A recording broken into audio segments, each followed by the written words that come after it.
एक भक्तपुर नाम का गांव हुआ करता था। भगतपुर गांव में एक गरीब परिवार रहता था, जिसमें एक अंबिका नामक लड़की अपनी माँ हेमलता के साथ रही थी।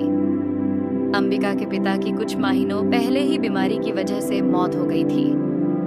एक दिन की बात है, हेमलता अंबिका से कहती है, बेटा, तुम्हारे पिताजी को गुजरे हुए अब कहीं हफ्ते होने आए हैं।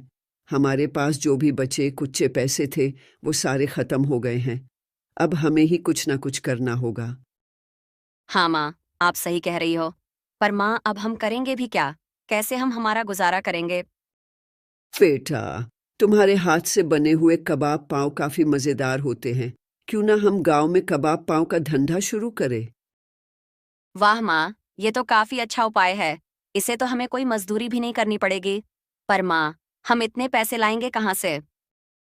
गांव का जमींदार तुम्हारे पिताजी के काफी अच्छे दोस्त थे। मैं उनसे कुछ पैसे ले लूंगी और जल्दी ही मैं ब्याज सहित उनको उनके पैसे दे दूंगी।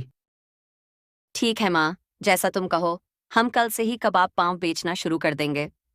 हेमलता गांव के जमींदार के पास से कुछ पैसे उधार ले आती है और दूसरे दिन से ही दोनों माँ बेटी कबाब पाव बेचना शुरू कर देते हैं। कुछ दिन गुजर गए। एक दिन हेमलता की तबीयत अचानक से बिगड़ गई। माँ, माँ आप ठीक तो हो? आप ऐसे सोए क्यों हो? बेटा, मेरी हालात आज कुछ ठीक नहीं लग रही है। मैं कुछ देर आराम करूंगी तो जल्दी ही ठीक हो जाऊंगी। आज तुम्हें अकेले ही ठेला लगाना होगा। ठीक है माँ, आप अपना ध्यान रखिएगा। मैं जल्दी ही वापस लौट आऊंगी।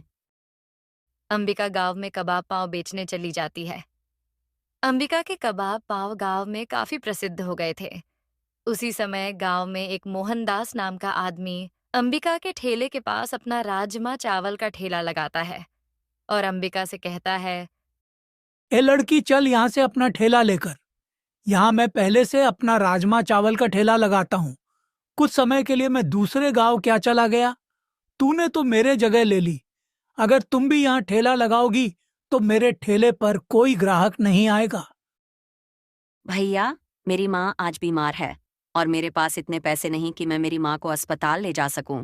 अगर मैं यहाँ धंधा लगाना बंद करूंगी तो हमारे खाना खाने के भी पैसे नहीं आएंगे। देख लड़की, यह सब मैं नहीं जानता, पर कल से तू यहाँ ठेला नहीं लगाएगी। पर दूसरे दिन भी अंबिका उसी जगह ठेला लगाती है। मोहनदास गुस्से में कहता है, ए लड़की, तेरी इतनी हिम्मत कि तूने वापस यहाँ ठेला लगाया। देखिए भैया, आपको जो करना है कर लो, पर मैं यहाँ से कहीं नहीं जाऊंगी। मैं यहाँ ही ठेला लगाऊंगी।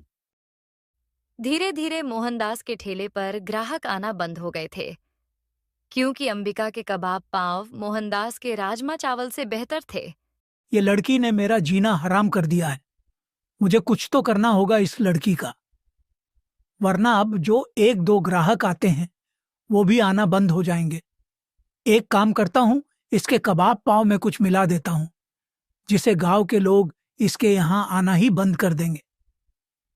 फिर तो गांव वाले सिर्फ मेरे यहाँ आएंगे और मेरा ठेला भी इसके जैसा चलने लगेगा।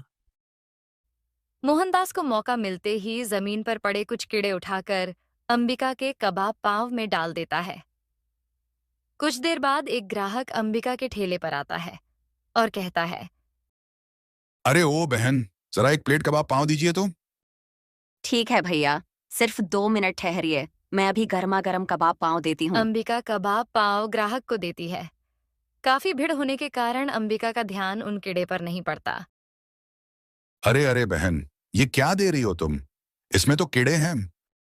अरे, एक कीड़े कहाँ से आए? मैंने तो काफी अच्छे कबाब पाव बनाए थे।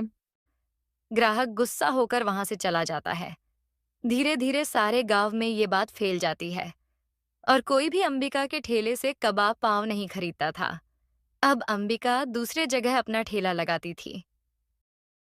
हे भगवान, आप जानते हैं कि मैंने कुछ नहीं किया, फिर भी मेरे साथ ऐसा क्यों हो रहा है? तब अंबिका के थैले पर एक बूढ़ी औरत आती है। बेटा, मुझे काफी जोरों की भूख लगी है और मेरे पास पैसे भी नहीं हैं। क्या तुम मुझे तुम्हारे ये कबाब पाव खिला सकते हो? ठीक है दादी माँ, वैसे भी मेरे थैले पर अब कोई ग्राहक आते नहीं। ये सब मैं फेंक दूं इसे, अच्छा आप खा लीजिए। अंबिका वो बूढ़ी औरत को कबाब पाव देते हैं और वो बूढ़ी औरत छक कहती है, धन्यवाद बेटा, तुमने मेरी इतनी दिनों की भूख मिटाई। देखो मेरे पास तुम्हें देने के लिए पैसे नहीं हैं, पर ये एक मसाला है। ये मसाला कोई साधारण मसाला नहीं है। ये एक स्वाद से भरा जादुई मसाला है। तुम अपने कबाब पाव में डालो, गांव वाले वापस तुम्हारे यहाँ ही आएंगे। अंबिका वो मसाला ले लेती है। दूसरे दिन से वो मसाले अपने कबाब पाव में डालकर बेचने लगती है और उस दिन से वह अंबिका का कबाब पाव वापस पहले जैसा बिकने लगा था। अंबिका के नेक कर्म और अच्छाइयों की वजह से वो जादुई दादी ने उसे अपना जादुई मसाला दिया था।